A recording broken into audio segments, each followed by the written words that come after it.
Hey guys, and welcome to another edition of The Kevin Moore Show.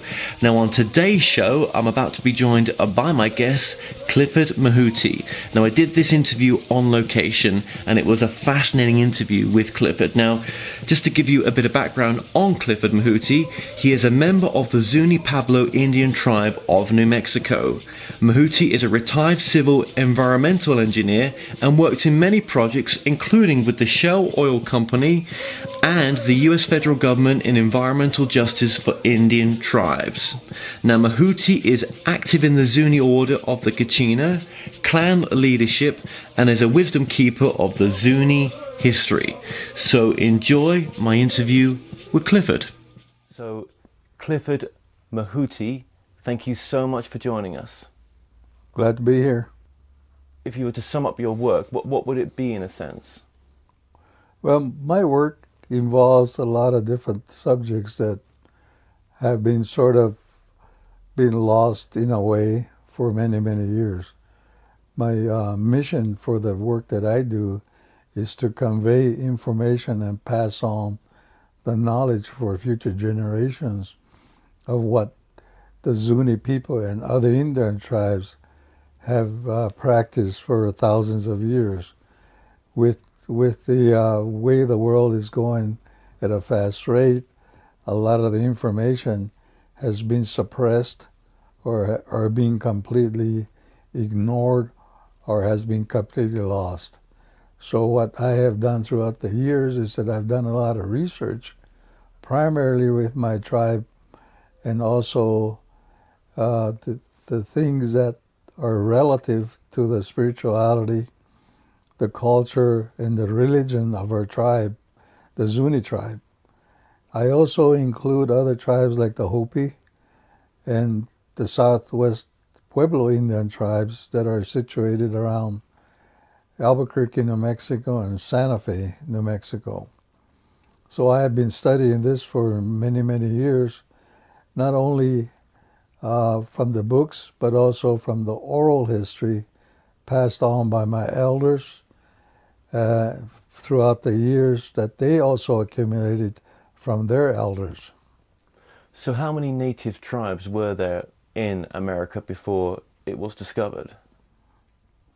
Well, it depends on who's writing the book, but basically our ancestors were by the millions, tens of millions, all the way from Canada clear down to South America.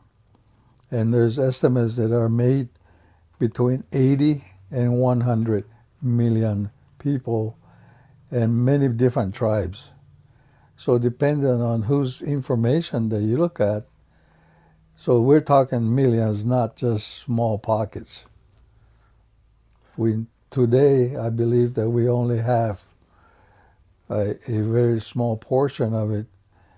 It might not be even in the millions. I'm talking about the full-blooded American Indians. Of course, there's been a lot of branches that branched off into mixtures. So right now, I don't not really know, unless you go to the Census Bureau and find out the total amount of American Indian community at large. And the difference will be because each Indian tribe has their quota, blood quantum, of what qualifies them as a tribal member. What's the future of the tribes, do you think, in America right now? I mean, are they going to last? The future of the tribes right now is that in the United States is that we are what we call reservation Indians.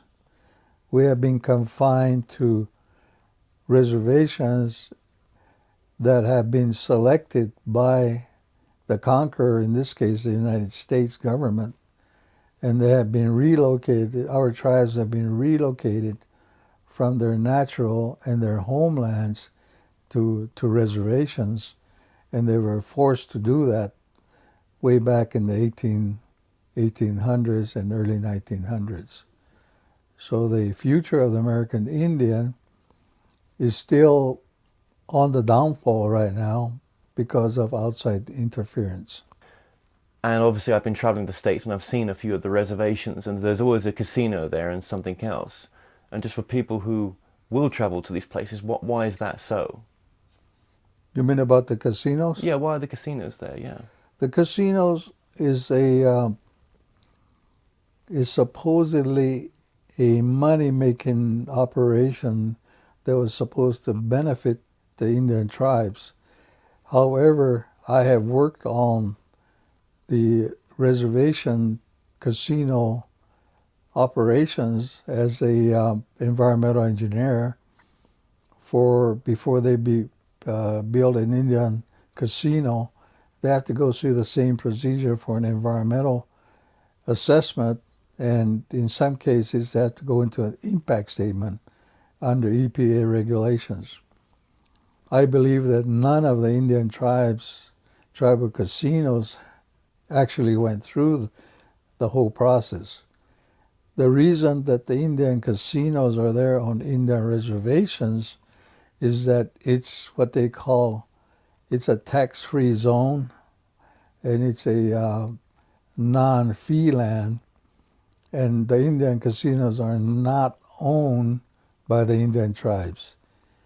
And what it is that the big corporations like Harrah's and other big companies in the gambling business, they come in there and they sign a lease, anywhere from a 20 to 30-year lease with the tribe. And the Bureau of Indian Affairs is the one that negotiates on behalf of the tribe. And the tribes are just basically follows what the government tells them to do. And of course, the money that is derived from the casinos, only a very small portion of it goes to the tribe. So in essence, what it is that we have not conquered alcoholism, domestic violence, poverty. So they dropped in another negative system called Indian casinos. So a lot of their money goes to the Indian casinos like they would do if there was alcohol or other drugs.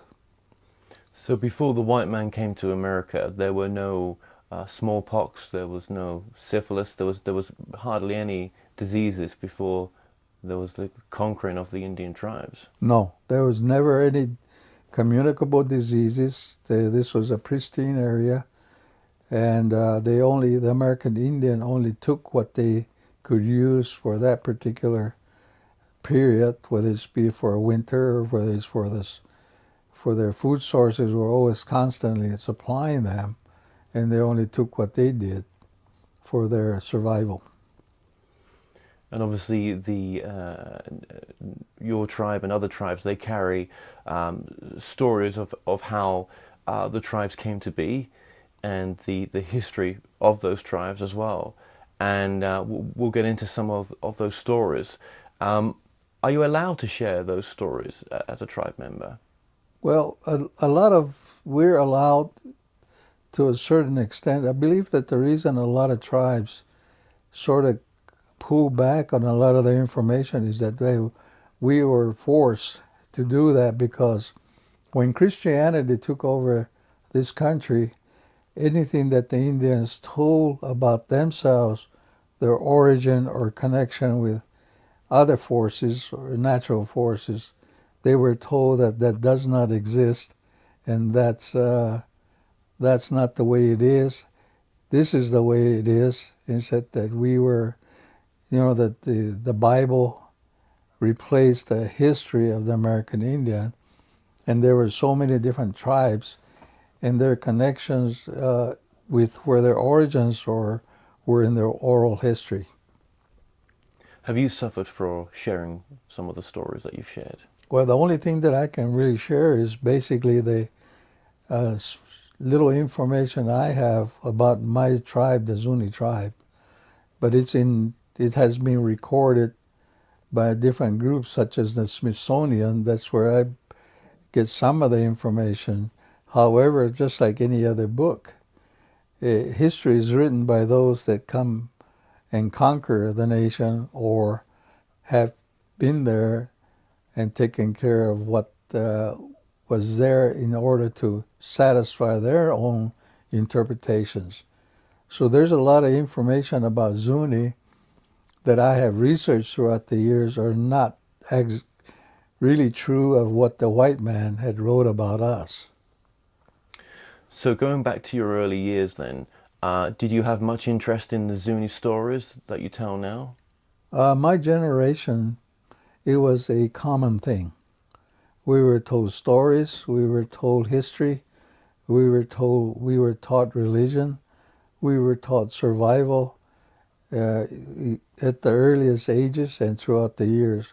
And we also had to go through the rituals of becoming members of certain organizations within the tribal spirituality and for example, like the Kachina system. And so we are all exposed to that and we're taught like that. And basically they're all about nature and about how to survive in the world and how to take care of each other and also how to take care of Mother Earth. So on the conferences that you attend, obviously your angle is on the star connection, that your people were interacted back, would you say centuries ago, I guess, with star people not from the earth, and they helped the tribes to progress to the level that they got to before the white man came in. That is correct. Any Indian tribe and other Aboriginal groups have a direct connection with what we term the star people.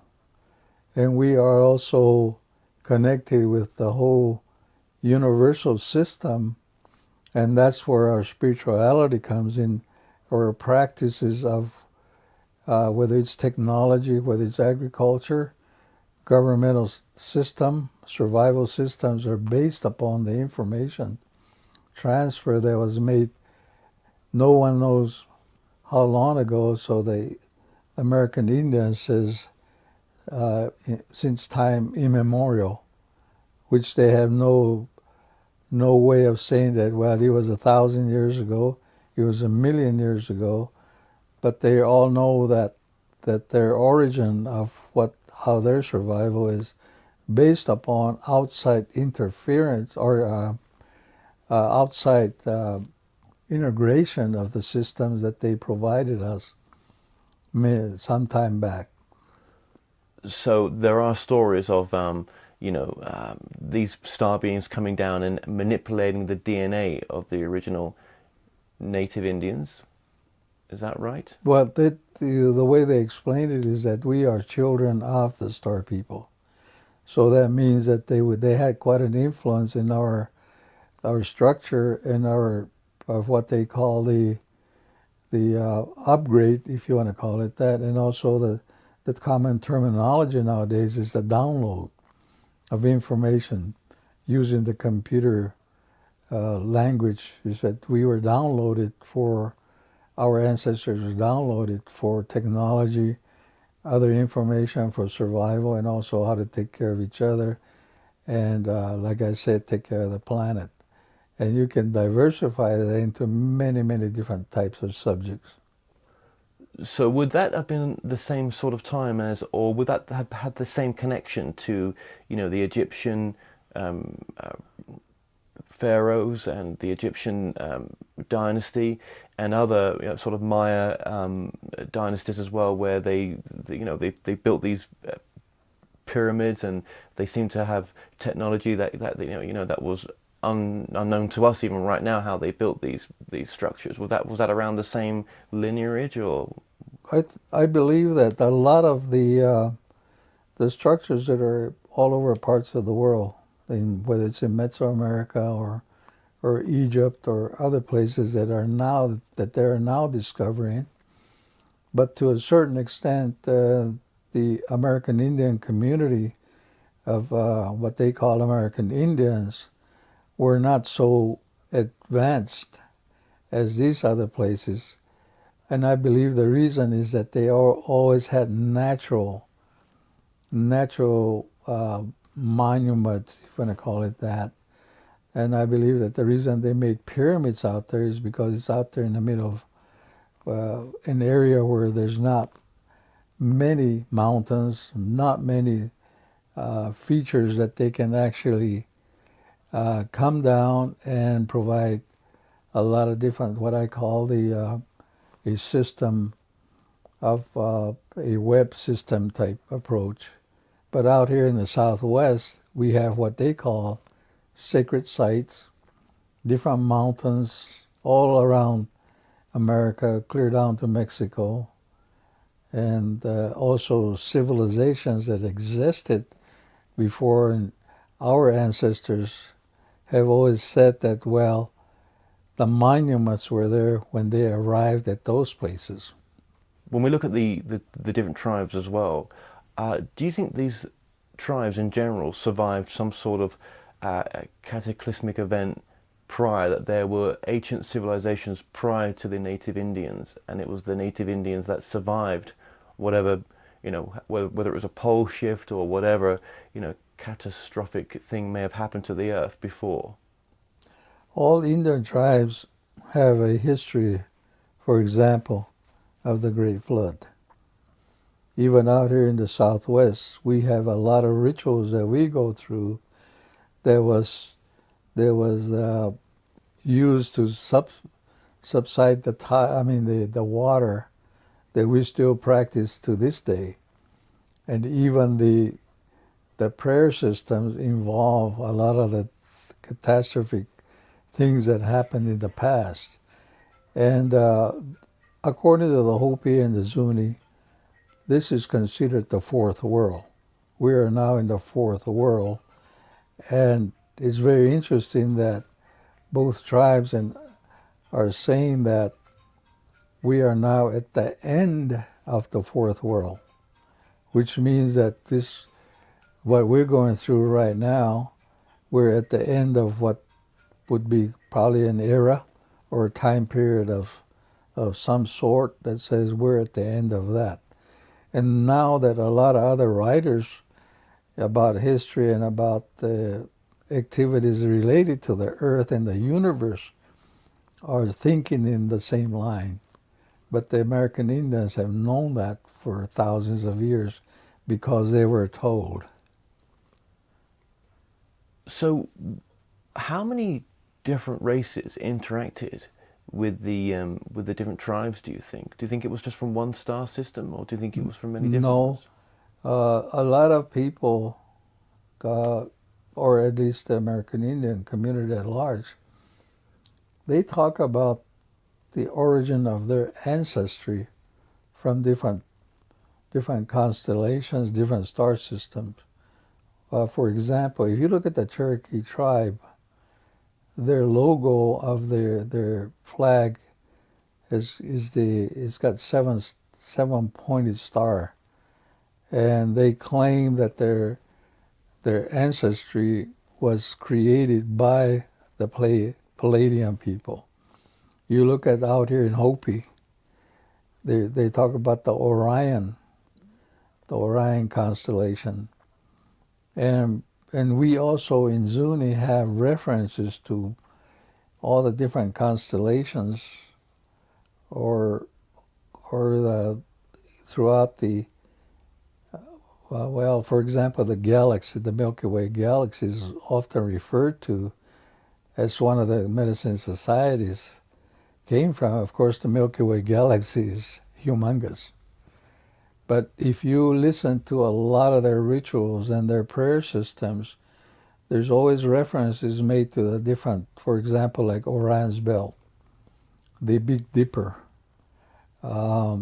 Pleiades, and other star systems that is very hard to interpret because it's in the original language of our people. And so each group has their own reference. And we are a mixture of many different groups that came from the Star People connection. Do you think there was any interaction with the women as well? Do you think there was any seeding that took place? I believe there was, because that's why the abductions have been going on for for thousands of years. And that's one of the reasons that they, for example, in Zuni, they had to go into some type of a truce so they would not have abductions. And so that's where the Kachina society came about. The Kachina society are representatives of those ETs that are carried out by the humans, mostly men in our tribe. And there is a lot of stories, there's a lot of history about it. But however, in recent times, I'd say within the last 50 years, that information is not passed on to the younger generation. Why is that?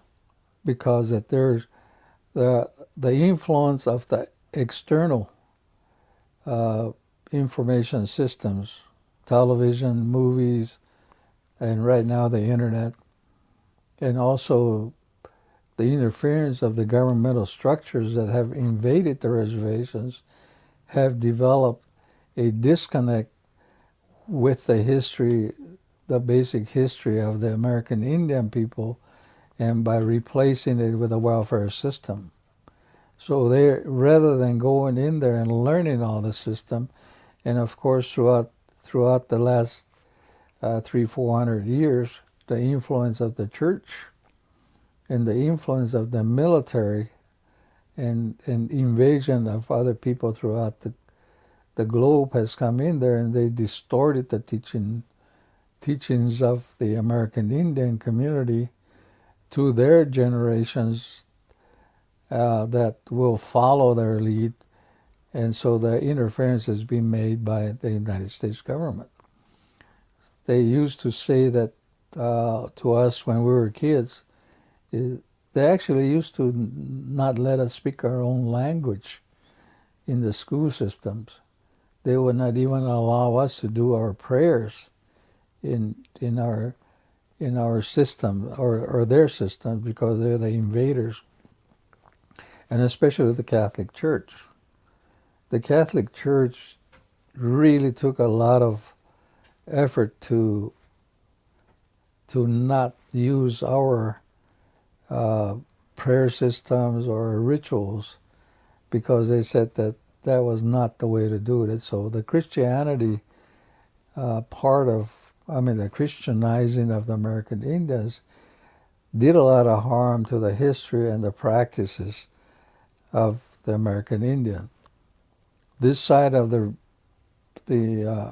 Mississippi River was run by the Franciscans and the other, actually the Franciscans and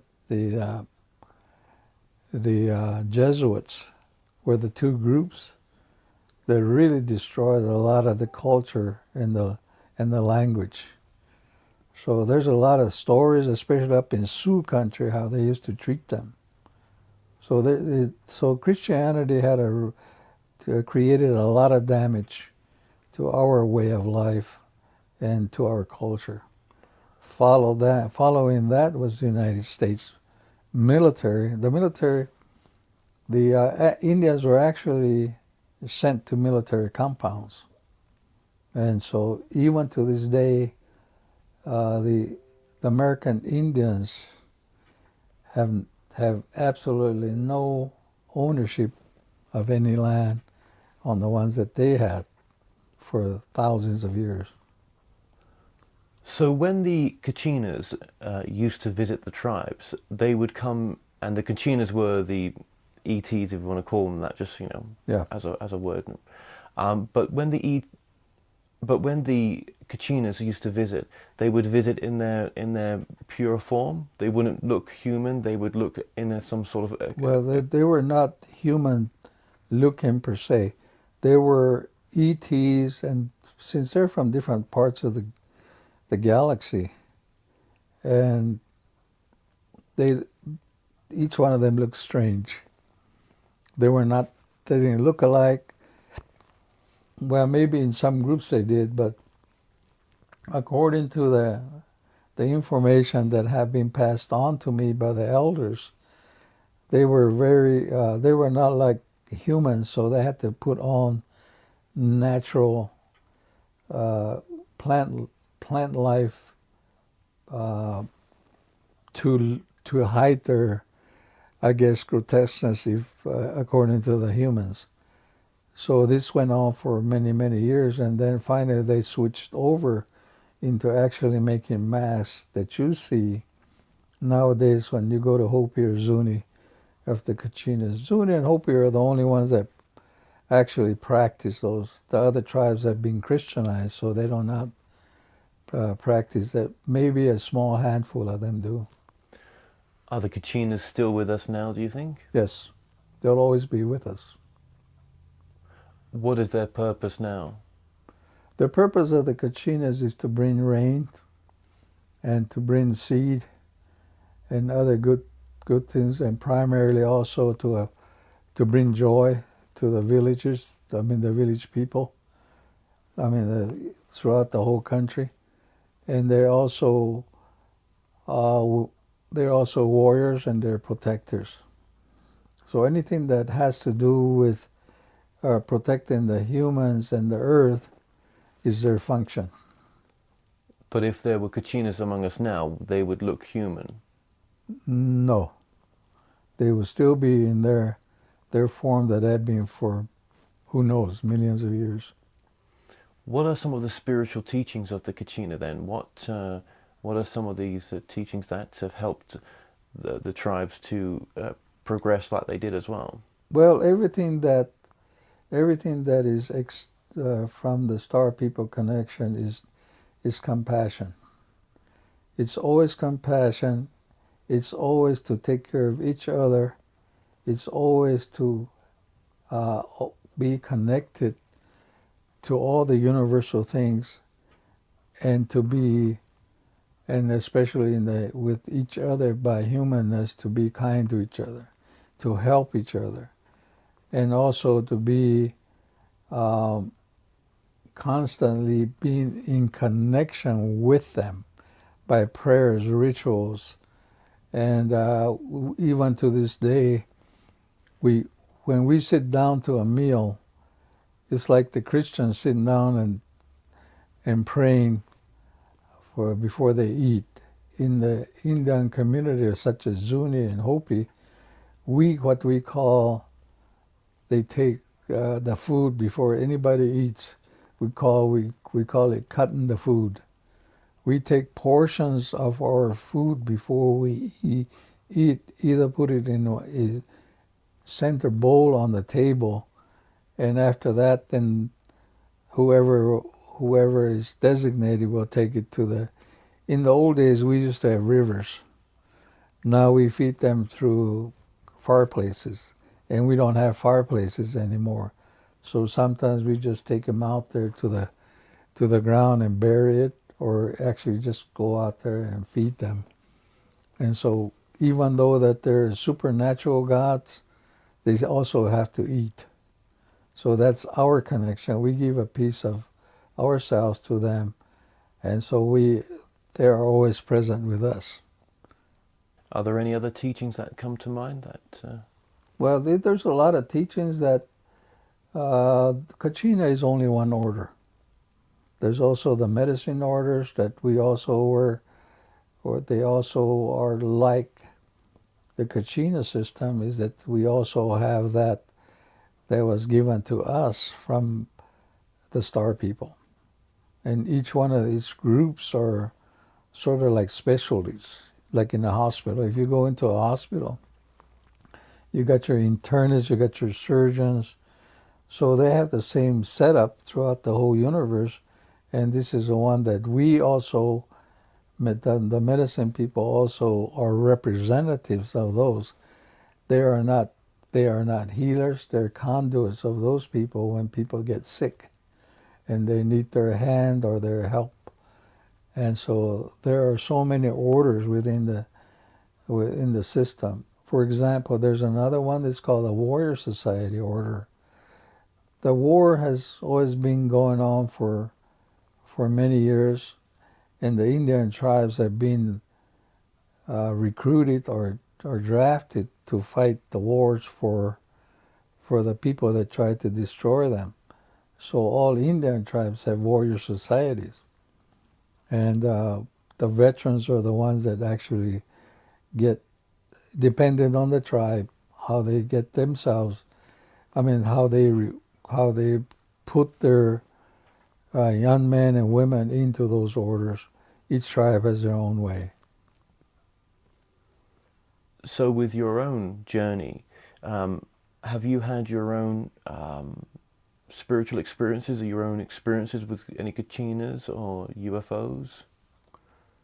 Well, the Kachinas and UFOs are related.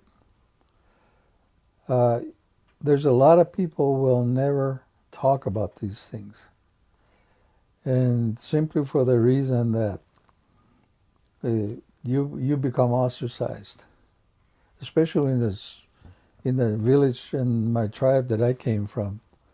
If you talk like this, they automatically consider you not a person of good character. So I try to limit myself into explaining a lot of other activities that I have experienced. I've already gone through that process where I am no longer, I guess, appreciated, but the information that I talk about. So, but a lot of Indian people throughout history have come up with things like what I'm doing, and they're automatically rejected, ostracized, or completely accused of something that is bad about them. So this is why, even though that there's a lot of people that have experiences, they would not talk about it. And the reason that I talk about it is because I have been trained not only on the spiritual part, but also from the scientific side of it. And I've always been active in the research of ufology, supernatural, and other things that are happening right now throughout the solar system and beyond. But the reason that I do this is because it's my own curiosity up to a point, and then later on it became everything connects with each other, whether it be the Kachina system, whether it be the history of other peoples that were here in this part of the land. When we talk about that, I'm talking about the Egyptians, the Buddhists, and other groups of people that have gone through our lands here way back there, thousands and thousands of years ago. So it's not my intent to expose anything that I consider sacred. It's just a fact that future generations need to have some type of a reference. It was very hard for me to get the information when I was a young boy, and even up to the age where I started to become part of many different orders. People would not pass any information on to us, the younger generation. So that's why it got lost. And since it's oral history, once that person that has the knowledge dies, that's the end of the story.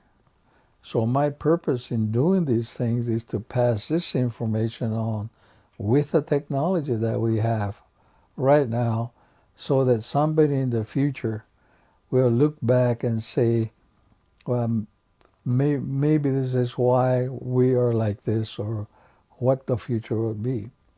My information that I have received is both oral from my elders, and also the books that I have read throughout my younger years. What is the benefit then of going through some sort of spiritual awakening in someone's life versus kind of ignoring that path as well? The purpose is so you can better understand who you are and what your purpose in life is. A lot of people walk around there and say they're lost. They say, what what am I supposed to be doing? So they go into other things that are, like like I usually say, to the dark side, which means that they start getting false information. They start believing those people that are not true. And the other thing too is that it has an effect on the behavior. They go into alcoholism or drugs, and even to the point of losing their mind, so to speak, and becoming a killer of humans. And so these are the controls that you need to have in order to have some type of a spirituality, which everybody has within themselves, but they were never nurtured, nor did they understand what they really have, because there was nobody to guide them. My purpose in doing this type of things, that the interviews and passing bits of information that I consider worthwhile, is so that people can find themselves in a way that they can help themselves, because we all have it within ourselves.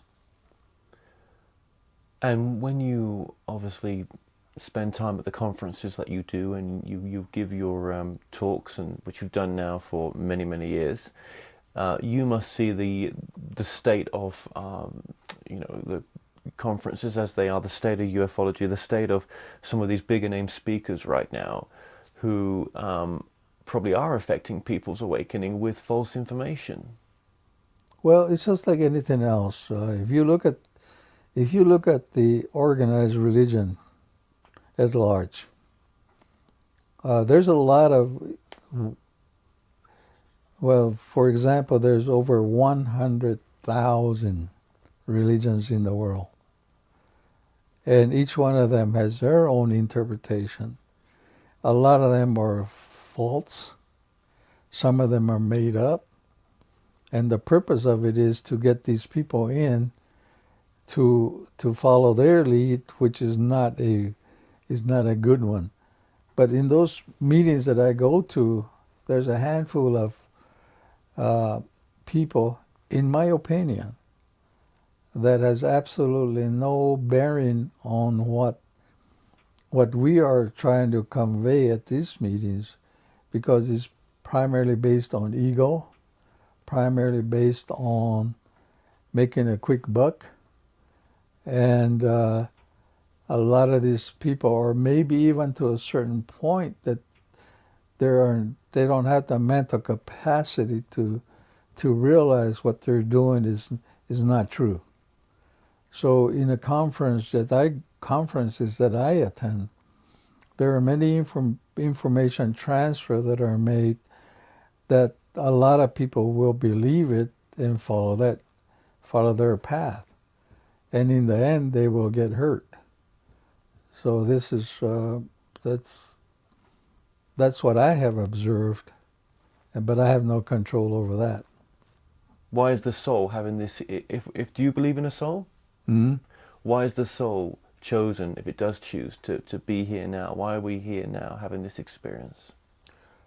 I think the soul is a journey. The soul goes through a journey, and it's probably, I believe in going up through the ranks, so to speak. I think that the more the experience that is derived from here on the water planet is perhaps something that is like a lesson that you take while you're going through a journey. It's my understanding that the soul never dies, only the body does. So when you start going through these different dimensions, if you want to call it that, I think that is something that a lot of us probably volunteered to be here. And maybe others, depending on who's interpreting it, says that, well, you have to go back here because you go back there to Earth because you did not finish your assignment, or you did something wrong, so you have to make up for it. I do not know what they mean by that, but as far as what I understand about myself is that I have a purpose here, and we're all given, in the Zuni way, we're given a pathway that is a certain time period. And this is why when you come over here, you're supposed to provide this information or do the job that however you got the assignment, whether it's by volunteering or whether you have been chosen by the gods to go over there and do your job while you're here. This is why the Zuni people do not believe in suicide, because you cut yourself short. And they also know, they teach us that you have a pathway that is already defined before you were even born.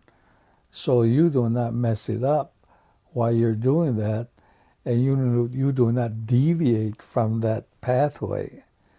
So these are the things that are taught us, especially my generation. Today, the generation that are now coming in, they have absolutely no teachings of any kind for that. So some of us that are left, our purpose is to convey this information forward. How do you know that you're living in purpose? How do you know that you're living a life of purpose? Does that come from just the feeling that if it wasn't on purpose, you'd feel that you was in pain in the life? Well, I believe that way because I am now doing what I have never thought that I would be doing. The example of what I'm going through right now with you. I had never thought that I would be sitting here talking about some of the things that doesn't really mean much to anybody, but to a certain, maybe, if it's only 1%, I've done my job of my community. So obviously, one of the things that I've covered a lot is the law of attraction. You know, you can attract the life that you want. You are a manifester. You can manifest what you want. You are able to have what you want because, you know, when you put the thought out there and if you truly desire it at a deeper level and it's meant to be, it will happen. But do you believe in the law of attraction? Well, I believe in the, if you really want something to happen, you go toward that goal and you put everything into it. But that doesn't mean that you have to become so involved in it that you leave out everything else. Because eventually when you remember that saying about ask and you shall receive type thing, and you have to be dedicated to that type of thought in the manifestation process. You just can't do that halfway and expect things to happen. You have to really work at it. But in so doing, you become accustomed to that. And it's the feeling that you're accomplishing something is that what keeps you going, not for yourself, but for others. In other words, that you're doing this, whatever you have, whatever your background is, and what services you have, you do it to others. At my age right now, I am looking back at how I got to be helped. All I'm doing is just returning those favors, so to speak, not to the ones that gave it to me, but to the future generations. And this is why I pass this information on to the best of my knowledge and ability. I do not have the capacity to say, well, this is right or wrong or whatever.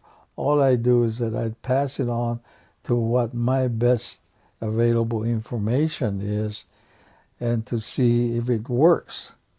I have done this myself, and I have been a test case on my things that I have done.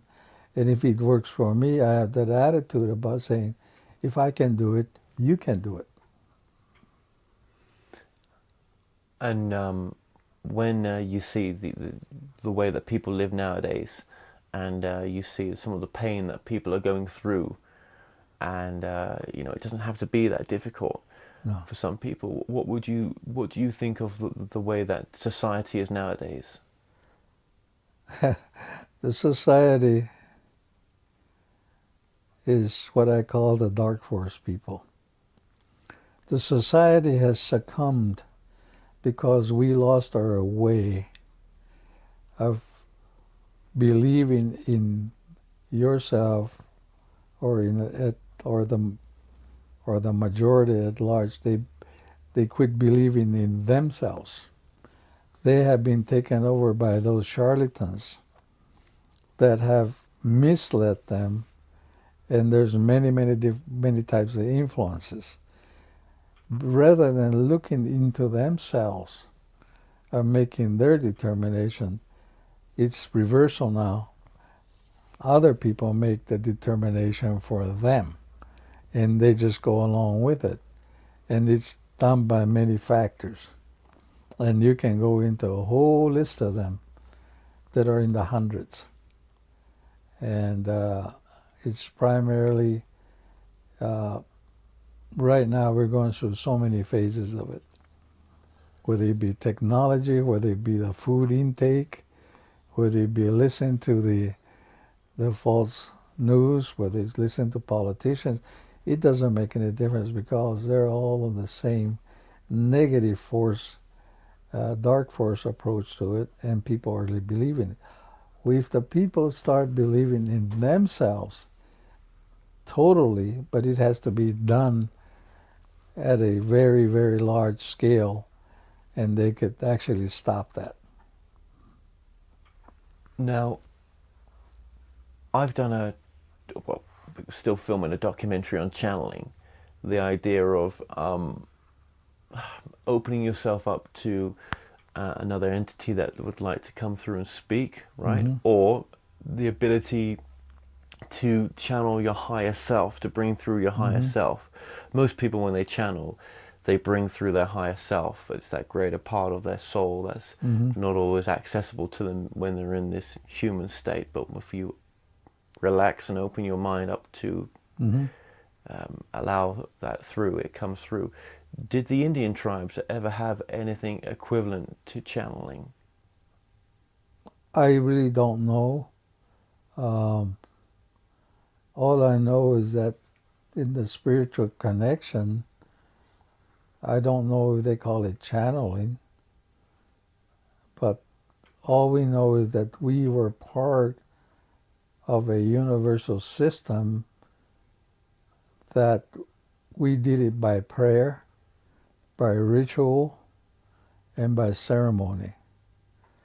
And we depended on ourselves to ask for guidance, ask for certain things, and then we had to go through a lot of different techniques. For example, fasting, prayer, meditation. But in my tribe, maybe there were channelers, but in those days we used to call them the people that had the ability to sort of like, maybe like a psychic. If that's what they were doing, I did not know, I did not understand how they got it. But the channeling the term has really become within the last 20, 30 years. So I'm not really sure exactly what the procedure is, because I never saw that when I was growing up. So in the tribes, there was someone that in the tribes that had or there were people in the tribes that had abilities that could tune in to tell a future fortune, maybe, or speak to someone that's crossed over in the tribe. Would that be possible? Yes. Well, there were many sources. Like I have been with a lot of medicine men, and which I got a lot of information from them that had that ability. They had that ability to make predictions. I don't know what the white man term is for that, but they also had even to this day, there's a lot of people that can tell I know of an individual that can tell you what the weather's going to be like tomorrow and the days that are coming. But there's many people like that in my tribe. Unfortunately for myself, I don't have any of those abilities. I just so when people think that I do, I tell them, they say, no, I don't. I just don't have that ability. Well, Clifford, I just want to say thank you so much for joining us. Sure. Absolutely.